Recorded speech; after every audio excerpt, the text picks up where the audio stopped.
Saya mohon izin mas, saya tidak dibayar itu mas. Saya biaya sendiri ini. Pengakuan pengacara pelaku jambret di Sleman, tak dibayar sepeser pun. Kasus Hogi Minaya yang sempat ditetapkan sebagai tersangka atas kematian dua pelaku jambret terus memicu perdebatan publik.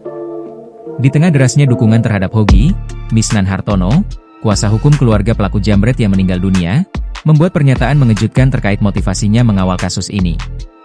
Dalam wawancara eksklusif saksi kata Tribun Sumsel, Misnan mengungkapkan bahwa dirinya tidak menerima bayaran sepeser pun atau bekerja secara pro bono untuk mendampingi keluarga korban. Ia menegaskan bahwa seluruh biaya operasional selama menangani kasus ini ditanggung oleh kantong pribadinya. Salah, kami tidak akan berhenti. Saya mohon izin mas, saya tidak dibayar itu mas. Saya biaya sendiri ini. Demi perjuangan, nggak apa-apa demi keadilan. Saya merasa ini ada hal yang harus diluruskan. Itu mas. Misnan menjelaskan, keputusannya untuk terus maju didasari oleh rasa ketidakadilan yang dirasakan keluarga korban. Saya mohon izin, saya tidak dibayar. Saya biaya sendiri ini demi perjuangan, tidak apa-apa demi keadilan. Saya merasa ini ada hal yang harus diluruskan, tegasnya.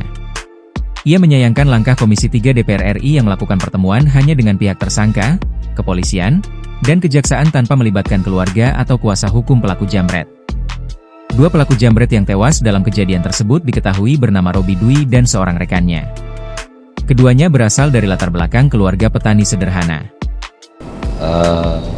Terpukul juga. Karena apa? Keluarga mereka ini bukan orang yang punya. Iya, mungkin latar belakangnya bisa disampaikan Pak, Iya. kedua orang ini Pak.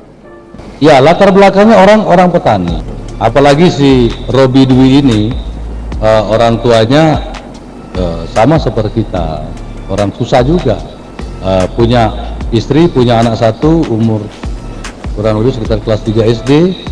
Nah, kalau Pak Wanto yang anaknya Ruby Saputra itu anak tunggal.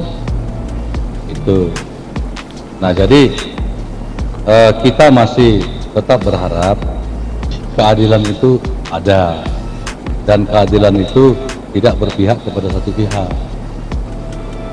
Robi Dwi diketahui meninggalkan seorang istri dan seorang anak yang masih duduk di bangku kelas 3 sekolah dasar, SD. Keluarga mereka ini bukan orang yang punya. Latar belakangnya orang-orang petani. Robi Dwi ini orang tuanya orang susah, dia punya istri dan anak satu, masih kecil kelas 3 SD. Ujar Misnan. Sementara itu, rekan Robi yang juga tewas dalam insiden merupakan seorang anak tunggal. Satunya lagi itu anak tunggal. Bisa dibayangkan bagaimana perasaan orang tuanya kehilangan anak satu-satunya dalam kondisi seperti ini, tambah Misnan. Download Tribun X sekarang, menghadirkan lokal menjadi Indonesia.